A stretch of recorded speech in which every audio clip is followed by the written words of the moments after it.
नमस्कार, आप देख रहे हैं व्हाइट पेपर और मैं हूं आपके साथ आशा सरमाल। चलिए कार्यक्रम की शुरुआत करेंगे बड़ी खबर के साथ ही बताते चले कि उमर अब्दुल्ला ने प्रधानमंत्री नरेंद्र मोदी के साथ मुलाकात की है, लेकिन इससे पहले आपने देखा बैठकों का दौर किस तरह से शुरू हो चुका था। उमर अब्दुल्ला ने केंद्रीय गृह मंत्री के साथ भी मुलाकात की, नितिन गडकरी के साथ भी मुलाकात हुई है और रक्षा मंत्री राजनाथ सिंह के साथ भी मुलाकात हुई है। हर जगह पर राज्य का दर्जा बहाल करने की पेशकश की जा रही है और इस बीच में रविंदर रैना का बड़ा बयान सामने आ गया है। आपको बताते चले कि प्रदेश अध्यक्ष रविंदर रैना की तरफ से बड़ा बयान जारी किया गया।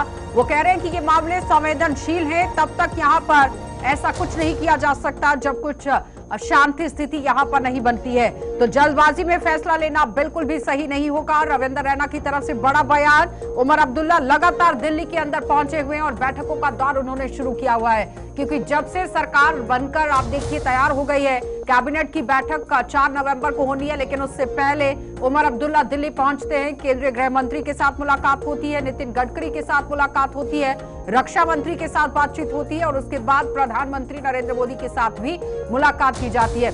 और बताया जा रहा है कि हर जगह पर राज्य के दर्जा बहाल करने को लेकर पेशकश की गई है और जम्मू कश्मीर में सुरक्षा हालातों को मद्देनजर रखते हुए भी चर्चा की गई है, क्योंकि पिछले कुछ दिनों से लगातार आपने देखा कि टारगेट किलिंग का दौर किस तरह से एक बार फिर से देखने को मिल रहा था और उसी को मद्देनजर रखते हुए इस पर बातचीत भी यहाँ पर उमर अब्दुल्ला की तरफ से की गई है। लेकिन फिलहाल राज्य के दर्जे पर पूरी तरह से जोर जो है वो दिया गया है। अब तालमेल बनाने की बात हो रही थी, लेकिन लगातार आप देखिए जिस तरह से अब यहाँ पर जो बैठकों का दौर शुरू हुआ है, इस बीच में रविंदर रैना जो कि स्टेट प्रेसिडेंट है भारतीय जनता पार्टी के, वो एक बड़ा बयान जारी करते कि ये संवेदनशील मामले हैं, इस पर तब तक यहाँ पर संशय ही बना रहेगा जब तक स्थिति सही नहीं होगी। यानी कि रविंदर रैना की तरफ से ये बड़ा बयान जारी किया गया। चलिए इसी पर चर्चा कर लेते हैं कि आखिर ये बैठकों का दौर और दूसरी तरफ रविंदर रैना का इस तरह का बयान। डॉक्टर सुखविंदर सिंह है नेशनल कॉन्फ्रेंस पार्टी से हमारे साथ, बहुत बहुत स्वागत जुड़ने के लिए। अजय भारती जी हैं हमारे साथ बीजेपी पार्टी से, आपका भी स्वागत। आदर्श गुप्ता जी हैं, एक्सपर्ट हैं, आपका भी बहुत बहुत स्वागत जुड़ने के लिए। आदर्श जी, सबसे पहले तो आप ही के पास आऊंगी, क्योंकि कल से ही आप देख रहे हैं मुलाकात का दौर शुरू हुआ है। केंद्रीय गृह मंत्री, रक्षा मंत्री, उनके साथ नितिन गडकरी के साथ भी मुलाकात, आज पीएम के साथ भी मुलाकात, लेकिन इस बीच में रविंदर रैना की तरफ से भी बयान जारी कर दिया गया। वो कह रहे हैं कि ये मामले संवेदनशील हैं, तब तक कुछ नहीं हो सकता जब तक स्थिति सही नहीं होती है। और उमर अब्दुल्ला तो राज्य का दर्जा बहाल करने की पेशकश कर रहे हैं हर जगह पर। धन्यवाद आशा जी। जिस तरह से सरकार बनी है, सरकार बनने के बाद एक कटसी मुलाकात प्रधानमंत्री के साथ या रक्षा मंत्री के साथ, होम मिनिस्टर के साथ, वो तो होना भी बहुत जरूरी था, क्योंकि सरकार बनने के बाद उनको दिल्ली जाना था। लेकिन इनका मैनिफेस्टो था, उन्होंने बार बार यही कहा था कि पहली हम कैबिनेट मीटिंग में रेजोल्यूशन लाएंगे राज्य के दर्जा के लिए, और वैसा ही उन्होंने किया। अपनी जो बात लोगों को सामने लाई थी उसी बात के मुताबिक उन्होंने किया।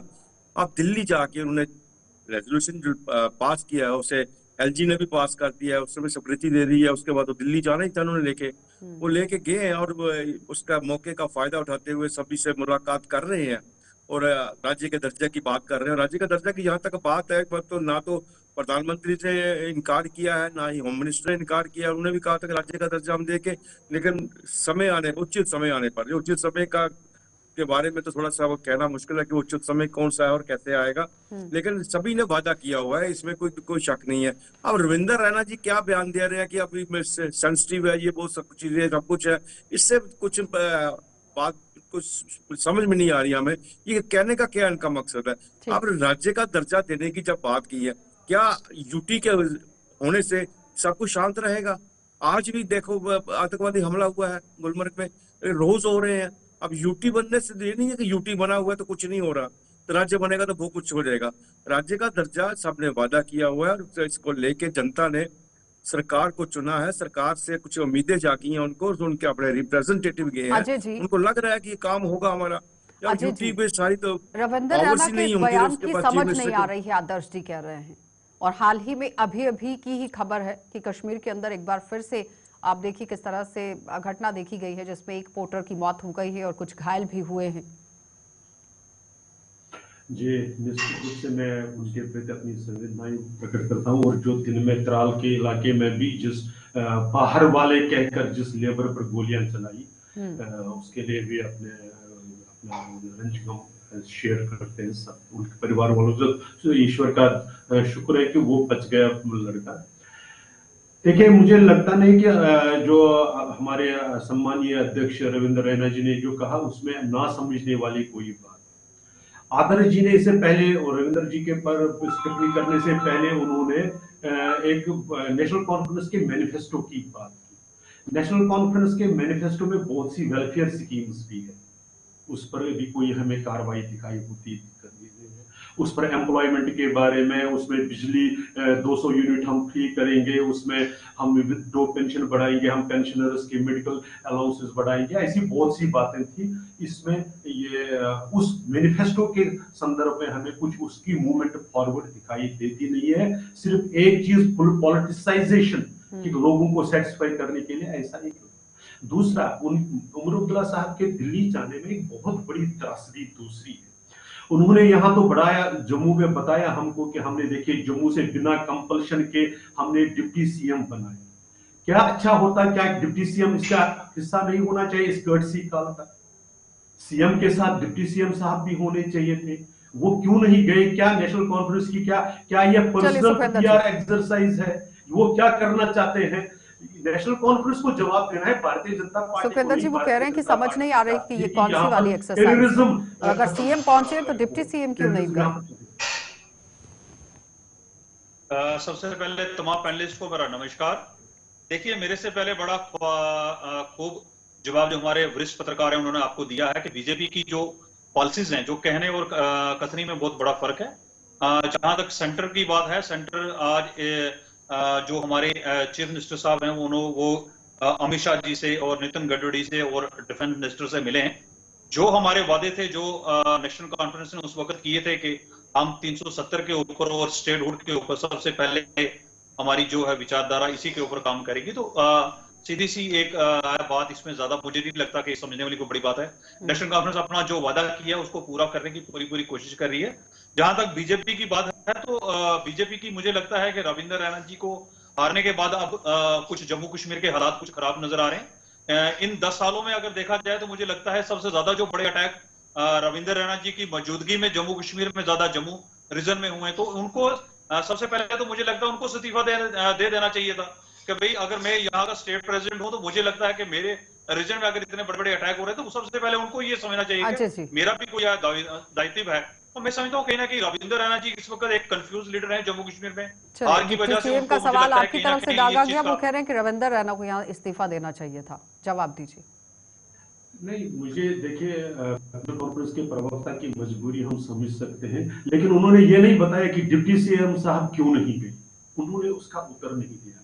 उन्होंने ये नहीं बताया कि जो एप्रीहेंशन सारे एक्सपर्ट्स की थी, नेशनल कॉन्फ्रेंस आएगी तो टेररिज्म भी साथ साथ आएगा, वो सच होता हुआ दिखाई दे रहा है। वो इस पर चिंता व्यक्त नहीं कर रहे। वो कह रहे हैं कि हम अपने एजेंडा तो उन्होंने तब किया था जब उन्होंने कहा था पहले कि जब तक 370 वापस नहीं आता हम चुनाव ही नहीं लड़ेंगे।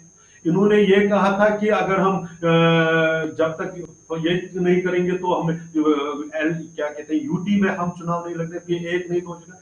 तो ये कैसे अपने मैनिफेस्टो से, अपने कहे हुए शब्दों से वापस फिर जाते हैं, ये इनका।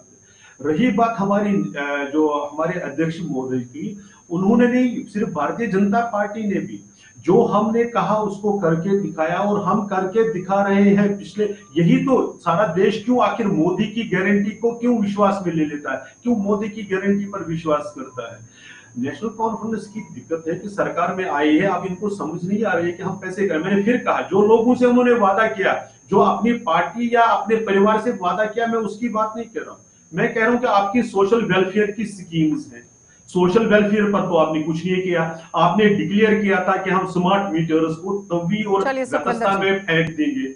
हमें दिखाई नहीं दे रहा कि वो कब स्मार्ट मीटर्स को कब वो व्यवस्था में या तवी में फेंक रहे हैं। उन्होंने कहा था कि हम मेडिकल पेंशन को बढ़ा देंगे, कम से कम 300 से 1000 से 5000 कर देंगे। उसके बारे में कुछ जानकारी देते, उसके बारे में बात करते तो लोगों को अच्छा लगता है जिन्होंने उनको चुना।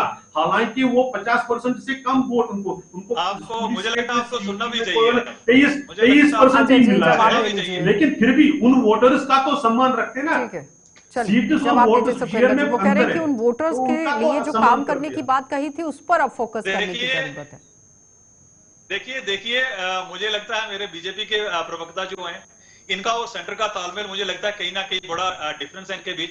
जम्मू की बीजेपी अलग है और सेंटर की बीजेपी अलग है। देखिए इन्होंने बहुत सारी बातें जो हमारे मैनिफेस्टो के ऊपर की है, तो मैं आपको एक चीज क्लियर कर दूं, अभी हमें 2 हफ्ते नहीं हुए सरकार बनाए हुए, आपके पास तो 10 साल थे, आपने क्या किया? आप ये कह रहे हैं कि 370 आने के बाद या जम्मू कश्मीर में मिलिटेंसी आ जाएगी, तो आप इन 10 सालों में अपना रिपोर्ट कार्ड बताइए, आपके इन 10 सालों में क्या क्या नहीं हुआ जम्मू कश्मीर में। आप ऐसी चीजें कह रहे हैं कि सरकार बनने के बाद उमर अब्दुल्ला जी के पास एक अलादीन का चिराग आ गया, जिससे वो रगड़ने से 10 दिनों में मीटर्स भी फ्री कर, बिजली भी फ्री कर दें, लोगों को नौकरियां भी दे दें। आप भाई हमारा स्टेटहुड हमें आने दीजिए, धीरे धीरे आपको 6 महीने में हमारा जो रिपोर्ट कार्ड है वो भी नजर आ जाएगा। आदर्श हमारे जी, बहुत सारे मिनिस्टर्स जो आदर्श इस जी वक्त हाई लेवल के वो पेड कह रहे हैं। हैं कि हमारा रिपोर्ट कार्ड तो सामने आ जाएगा, धीरे धीरे काम कर रहे हैं। ठीक है, आशा जी, नहीं आ रही हूँ आजा जी, कुछ एक हद तक सेकेंड मैं वेट कीजिएगा। कुछ हद तक मैं इसी के साथ सहमत हूँ, क्योंकि अभी बहुत कम समय है। अभी तो उनकी एक कैबिनेट मीटिंग हुई है, उस कैबिनेट मीटिंग में राज्य का दर्जा देने की बात हुई है, क्योंकि राज्य का दर्जा एक ऐसा, इसको लेके चुनाव दोनों ने लड़ा है। नेशनल कॉन्फ्रेंस ने भी लड़ा, भारतीय जनता पार्टी ने लड़ा। भारतीय जनता पार्टी ने कहा हम राज्य का दर्जा देंगे, ये कहेंगे हम लेंगे, अब कब लेंगे वो चीज सामने आ रही है। रही बात बाकी जो उनके एजेंडे के बारे में, तो मुझे लगता है कि बहुत जल्दबाजी होगी अगर उनके बारे में ऐसी बातें कहें, क्योंकि अभी एक कैबिनेट मीटिंग हुई और इनके जो मंत्री हैं, आज सतीश शर्मा जो है उसकी स्टेटमेंट आ रही है, वो जा रहा है, उन्होंने 2-3 मीटिंग्स ली है। इनकी सोशल वेलफेयर मिनिस्टर जो है सकीना तो उसने भी मीटिंग दी है, वो भी उस पर कच कर रही है। यहाँ तक मेरे को लग रहा है कि इस बार जो नेशनल कॉन्फ्रेंस है पिछली बार से डिफरेंट है। इस बार सेंटर के साथ तालमेल के साथ चल रही है, इसके अच्छे रिलेशन बन रहे हैं। और दूसरी बात है कि यहाँ जो जम्मू कश्मीर के नेता है उनको शायद थोड़ा सा समय लगेगा जब तक ऊपर से कोई आदेश नहीं अजय आएगा, जी, इनका जो अच्छी तरह से उनके साथ तालमेल है ठीक है, और बहुत अच्छे तरीके एक से सेकेंड, चलने एक की सेकेंड कोशिश अजय कर जी, रहे एक हैं। सेकेंड। जहां तक प्रश्न आदर्श ये है जी, कि प्रधानमंत्री जी ने आदर्श जी, देखिए, आदर्श जी, आपको लगता है कि इतनी जल्दी राज्य का दर्जा बहाल कर दिया जाएगा भारतीय जनता पार्टी यानी कि केंद्र सरकार की तरफ से? एनडीए की सरकार जिस चल रही है तरह इस से वक्त? यहाँ स्थानीय नेता जो बयान दे रहे हैं, तो उससे नहीं लग रहा कि बहुत जल्दी इनको राज्य का दर्जा अगर मिलेगा। रविंदर रैना की लेकिन तरफ एक से बात इतना यह बड़ा है, भारती बयान जी जारी किया गया है मुलाकातों के दौरान, उसका संकेत क्या है? मैं तो पहले भारती जी की बात को वो कह लूं कि अब यहाँ के हालात नेसी के आने से ही खराब हो गए, तो मुझे लगता है कि अभी तक तो केंद्र के पास ही है सारा सिस्टम है, उनके पास ही पावर है, सारी होम मिनिस्ट्री उनके सारे पास ही है, सिक्योरिटी उनके पास है, हर चीज उनके पास है। तो ये तो ग्लोबल एक टेररिज्म चल रहा है, एक तो प्रॉक्सी वार है पाकिस्तान की, वो चाहे कुछ भी आप कर लो, कुछ ना कुछ यहाँ पे होता रहेगा। उसको तब तक पाकिस्तान आपके साथ पड़ोसी बना हुआ, जब तक उसके ऊपर अच्छा उसको सब करना सिखाया जाएगा। अब मत सोचो कि जम्मू कश्मीर में शांति बिल्कुल हो जाएगी। जम्मू अजय जी कश्मीर जवाब में दीजिए। वो कह रहे हैं कि लोगों प्रॉक्सी को वॉर सिर्फ करने शांति की चाहिए, कोशिश लोगों कर रहा के है काम होने पाकिस्तान, चाहिए, वो लेकिन एक बम बहुत आपके पास चिंता है, का विषय बना हुआ है। सचमुच में पावर्स आपके पास हैं। सचमुच में हैरानगी हो रही है कि अगर एक न्यूट्रल पत्रकार इस प्रकार की बात करे, जो चुनाव से पहले, चुनाव के दौरान जो बातें कर रहे थे कि किसके कारण टेररिज्म बढ़ा है, तब इन सब के बयानात कैसे थे? आज चुनावों की बातें बहुत कर रहे पूरा थे, कर दिया। मैंने बीच में इंटरप्ट नहीं सुन किया। रहे हैं ना, न्यूट्रल मैं की बात सुनिए। एक एक सभी करके, हाँ, तरीके से मैं आदर्श बात जी, बहुत सुन बातें रहा। होती हैं, मुझे चुनावी लगता है कि बातें मैं बहुत निवेदन होती हैं। करूंगा, एक-एक मुझे भी चुनाव बोलने दिया खत्म हो जाए। गया है, सिविलाइज्ड मैनर, काम करने का समय सिविलाइज्ड होता है। ठीक है, मैनर आदर्श जी। समय लग रहा है। बोलने दिया जाए। आदर्श जी सुन लीजिए। एक बात तो ये कि पहले इनके ही स्टैंड में पहले ये क्या कह रहे थे कि यहाँ का सब चीज दोष किस पर दे रहे थे, ये एक बात। दूसरी बात, इनका जो मैं कह रहा हूं, मुझे भी पता है कि इनको अभी थोड़ा समय हुआ है, लेकिन एकेडमिक कैलेंडर को वापस करने के लिए जल्दी है। अभी कैबिनेट पूरा बना भी नहीं है, तब भी सकीना यतू जी ने कहा, उनका अधिकार है, वो क्या कहे, मैं उस पर ये नहीं करूं।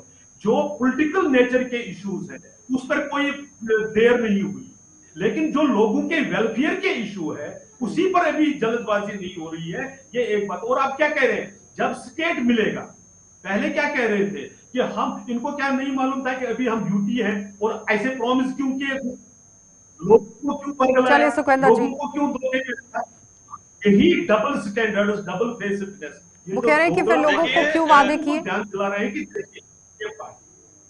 ठीक है। देखिए ये हमारे जो बीजेपी के प्रवक्ता है, मुझे लगता है इनको शायद थोड़ी सी नॉलेज कम है। देखिए हमारे जयशंकर जी इन दिनों में पाकिस्तान की यात्रा पे थे, तो उसमें बहुत सारे मुद्दे जो हैं वो बॉर्डर को लेकर ही उन्होंने डिस्कस किए। जिसमें हमारा बहुत बड़ा मुद्दा यही है कि गलत कह रहे, गलत बयानी कर रहे हैं सर, गलत बयानी। नहीं, एक गलत मिनट दीजिए। बयानी। आप जयशंकर जी की स्टेटमेंट फैक्चुअली इनकरेक्ट। अगर आपको पढ़ी होगी तो आपको क्लियर। अब एक मिनट मुझे बोलने दीजिए। देखिए, जो हमारा मैनिफेस्टो, हमने अपने मैनिफेस्टो के ऊपर बात करनी है। हमने जो 370 की बात की, हमने 370 के लिए हम आज ये नहीं कह रहे कि हमारा 370 हम उसके लिए जंग नहीं लड़े। हमने ये पहले कहा कि इसके लिए अगर हमें 200 साल भी लड़ना पड़े तो हम लड़ने के लिए तैयार हैं। रही बात स्टेटहुड की, तो हम स्टेटहुड हमें चाहिए।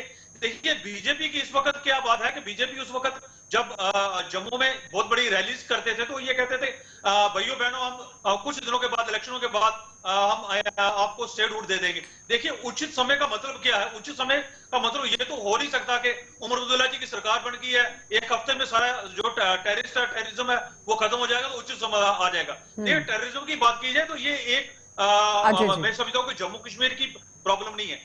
पहले मैं फैक्चुअली जो अलादीन का चिराग नहीं है डॉक्टर कि एक ही दिन में सब बदल जाएगा। फैक्चुअली करेक्शन में बात कर दूं पहले। हाँ, बोलिए।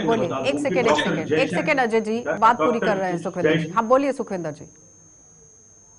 देखिए, एक चीज मैं इनको क्लियर कर दूं। बीजेपी इस वक्त जम्मू कश्मीर में जो इन्होंने कहा कि हम 50 पार का नारा लेके आए थे, इनको अब पता चल गया हमने कश्मीर में जितने वादे किए उन लोगों ने हमें अपनाया नहीं है। इस वक्त ये जम्मू में अपनी जमीन जो इन्होंने उस वक्त जो अपना बनाया था, लेकिन सुखविंदर जी, बहुत सारे लोग पार्टी के हिसाब से आपकी पार्टी सबसे बड़ी पार्टी बनकर आई है, वोट शेयर के हिसाब से बीजेपी सबसे बड़ी पार्टी बनकर आई है जम्मू कश्मीर में।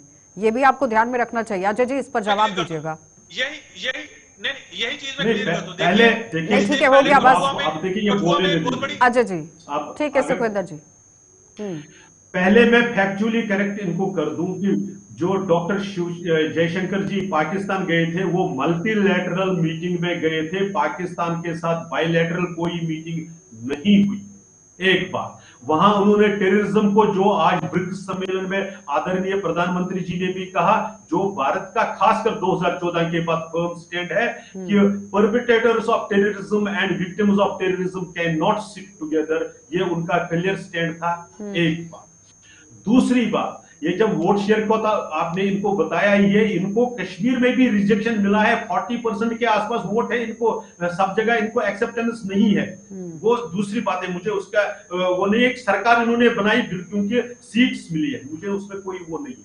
हमारे यहाँ पर कैंडिडेट उसको 20 से ज्यादा, 29 में से जिन्होंने 50% से ज्यादा 65-64% ली है, इनके देख लीजिए 10 से कम है जिन्होंने 50% के। नहीं, जनता ने मैंडेट तो दिया है ना अजय जी, तभी तो मेजॉरिटी में सरकार के अंदर बैठे हैं ना, चाहे निर्दलीयों के साथ मिलकर हो।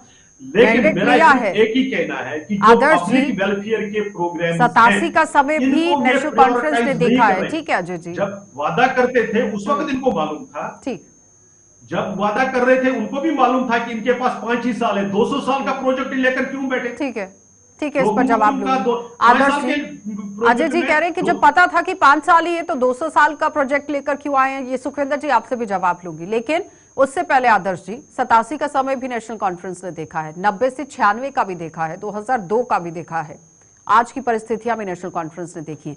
Doctor Farooq Abdullah senior leader हैं, काफी कदावर नेता हैं, तजुर्बा रखते हैं, बहुत अच्छे से समझते हैं कि परिस्थितियों से किस तरह से निपटा जाए, और उसी के तहत स्ट्रैटेजी के तौर पर उमर अब्दुल्ला कैबिनेट बैठक करते हैं।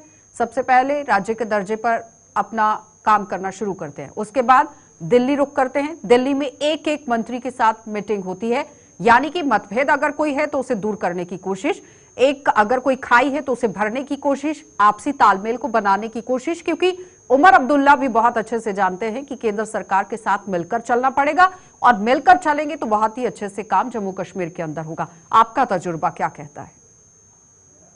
बिल्कुल सही कहा आशा जी, इससे पहले भी मैंने यही बात कही है, जितने भी पुराने इनके दौर रहे हैं उससे उन्होंने बहुत कुछ सीखा है। और आज जो है मैंडेट सिर्फ नेशनल कॉन्फ्रेंस को नहीं मिला, मैंडेट भारतीय जनता पार्टी को भी मिला है। अगर कश्मीर से मैंडेट उसको मिला है, जम्मू से मैंडेट भारतीय जनता पार्टी को मिला है, बहुत बड़ा मैंडेट मिला है भारतीय जनता पार्टी को, चाहे वो सरकार में है या नहीं है, इसमें कोई बात का मायना नहीं रखता। लेकिन लोगों ने इनको जिताया है, मैंडेट दिया है, जम्मू वालों ने, वो इनसे भी आशा लगा के बैठे हुए हैं कि ये हमारे काम करेंगे। 10 साल से जहाँ जम्मू के लोग सफर कर रहे हैं, ज्यादा कश्मीर से ज्यादा जम्मू में सफर हो रहा है, क्योंकि जब भी कोई भी इवेंट्स होता है, जो भी अच्छी बात होती है कश्मीर में हो रही है पिछले 10 साल, जम्मू में कुछ भी नहीं हो रहा। बहुत सी उम्मीदें भारतीय जनता पार्टी नई सरकार बना पाए तो लोगों का कोई दोष नहीं है। जब आपने कश्मीर में आपको नहीं मिले वोट क्योंकि आपने ज्यादा ध्यान भी कश्मीर में दिया, कश्मीर से आपने नई सीटें निकाल सकी, जो भी है, जो भी जनता का जो फैसला है वो सामने आया। लेकिन जहां तक आपका प्रश्न है, अब उमर अब्दुल्ला, डॉक्टर फारूक अब्दुल्ला, लेकिन अब जनता के काम की बारी है ना आदर्श जी, क्योंकि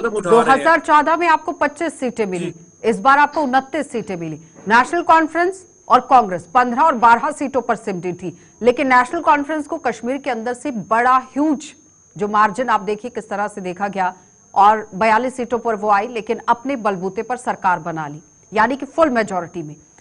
अब काम करने की बारी है, जिस पर उमर अब्दुल्ला चलना शुरू हो गए हैं। अब यहां पर फोकस करने की जरूरत यह है कि मुद्दे कौन कौन से लिए जाएंगे।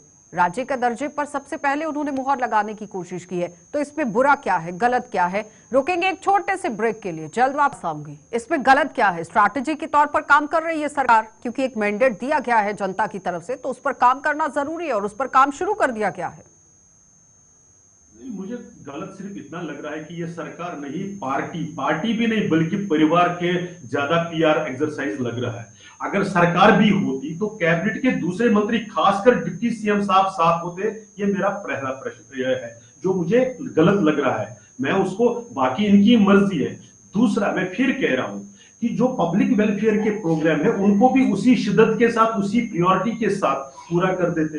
क्योंकि मैंने जैसे बताया कि अगर एकेडमिक सेशन, क्योंकि वो पॉलिटिकल नेचर है, जबकि स्टूडेंट्स वहां पर आप कश्मीर में देख लीजिए, वहां एकेडमिक सेशन जो सीबीएसई के साथ इंटीग्रेटेड है, वहां पर कितनी भीड़ होती है एडमिशन के लिए, लेकिन उसको परस्यू करेंगे क्योंकि वो पॉलिटिकल डिविडेंड देने वाला है या पॉलिटिकली एंगेज करने वाला है। मेरा सिर्फ ये कहना है कि जिन वोटरों को इन्होंने वर्गलाया, जिन वोटरों को जिन्होंने उनको लोकसभा में तो हराया था, कुल मिलाकर सियासत चल रही इलेक्शन में ऐसा कुछ तो जी कि कुल मिलाकर सियासत चल रही है, कुछ ऐसा है ना, सीधी स्पष्ट है। लेकिन आपने उमर अब्दुल्ला को सुना नहीं। मैं कह रहा हूं कि वो व्यक्तिगत रिलेशन ज्यादा बना रहे हैं, डिप्टी सीएम को मैदान में उतारा, उसके बाद मिनिस्टर्स को मैदान में उतारा, पॉसिबिलिटी वही है।